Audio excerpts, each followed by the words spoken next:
So let's go to Tulsi. Tulsi puts out 2 bills. Now, Tulsi's campaign has pivoted a bit. So somebody told Tulsi, look, the war thing in and of itself is not enough. You got to go further. And she has. And she's made a tweak that is still honest to her original intent. Okay. That tweak is get us out of Syria. 1. I mean, you've been calling me an Assad apologist for the whole time. So at this point, I have no hedges against doing that bill. But also 9/11, meaning open the books to 9/11. Release the documents about the Saudis' involvement in 9/11. Mm-hmm. Not redacted. Release all of it. Her argument is that somebody hit us on 9/11.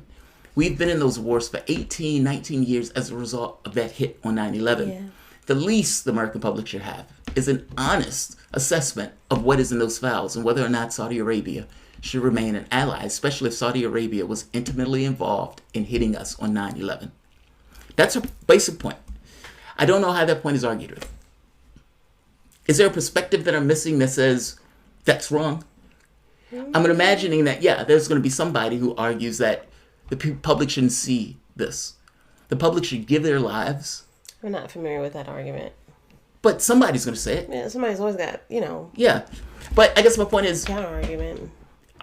Is somebody really going to make the argument that, yes, the public should be able to give their lives for something and be in those wars for 18 years and all of the havoc that stuff is caused, but be in the dark about it? I agree with her. I don't know how anybody can disagree with her. Democratic presidential candidate Tulsi Gabard joined relatives of September 11 victims on Tuesday in demanding federal government release the findings of the investigation into the Saudis' role into the attacks on 9/11.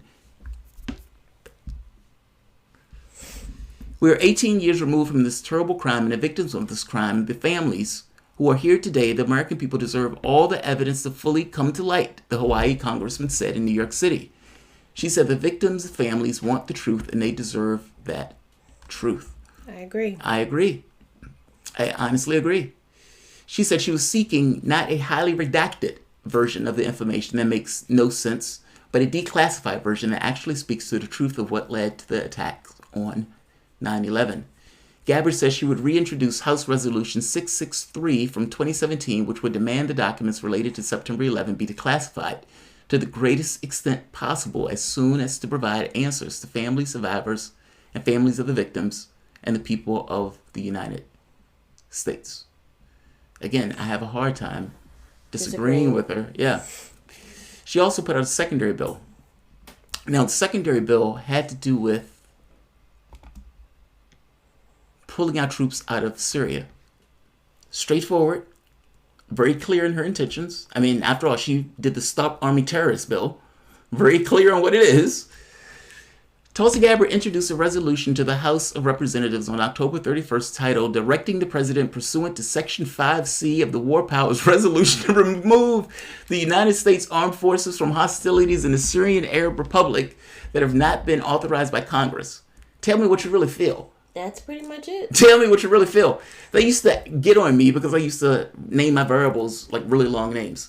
Like your YouTube show titles? Yeah, right. Well, yes. But but the rule was always explain in the name. Let the name explain what it is. So if this is a variable that deals with height, I am the height of, whatever. I am height. This is some, whatever, however you want to name it. But to be descriptive as to what it is so someone can look at it and identify what it is without having to read through all this text. I feel you. Tulsi Gabbard is doing the same. If anybody is talking about her bill on the press, on CNN, they have to say all of this. And the American public is going to say, yeah, I agree with that. I agree with that. I agree with that. The idea of the bill is to remove any troops in Syria that do not have congressional approval to be there, which is all of them. The resolution says Congress has not declared war with respect to or provided any specific statutory authorization for the United States military participation in any activity related to securing, guarding, possessing, profiting off, developing oil fields in Syria. All of these actions are unconstitutional. Yes. That's what impeachment should be on. Yes. I mean, honestly, that's what impeachment should be on. The resolution also points out that Trump's new plan to stay in Syria to secure the oil is a flagrant violation of international law.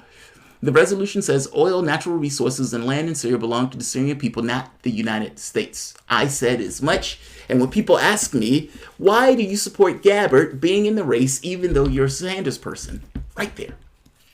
Right there. She says stuff like that. Nobody else does. She says, meaning nobody else would just say the objective truth. No one says it. The media ignores it. I mean, look at what happened in Bolivia. And the media is like, well, I mean, those faulty elections.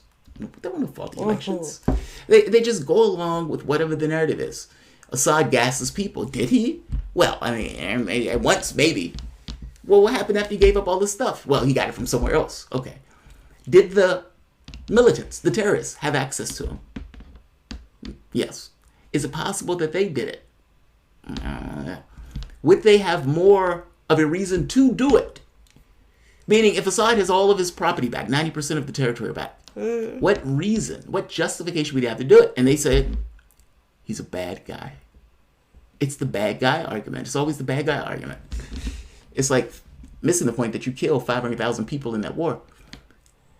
Clap of the hands to Gabbard for this. I agree with both of these. Now, whether this is enough to propel her, interesting note though, she's going to be in the November debates. Yeah. She is going to be in the November debates. And at some point, the subject matter has to turn over to foreign policy. I mean, Israel hasn't really come up as a topic of discussion. Sanders has brought up, making a point of saying, why do we continuously give Israel all of this money without any strings on the money that we give them? Yes. Now, I'm waiting for people to call him a self-hating Jew. And they have already. There was somebody on Twitter that did the same thing. I called it within like an hour or 2 hours of that taking place. Yeah. So shout out to Tulsi for this.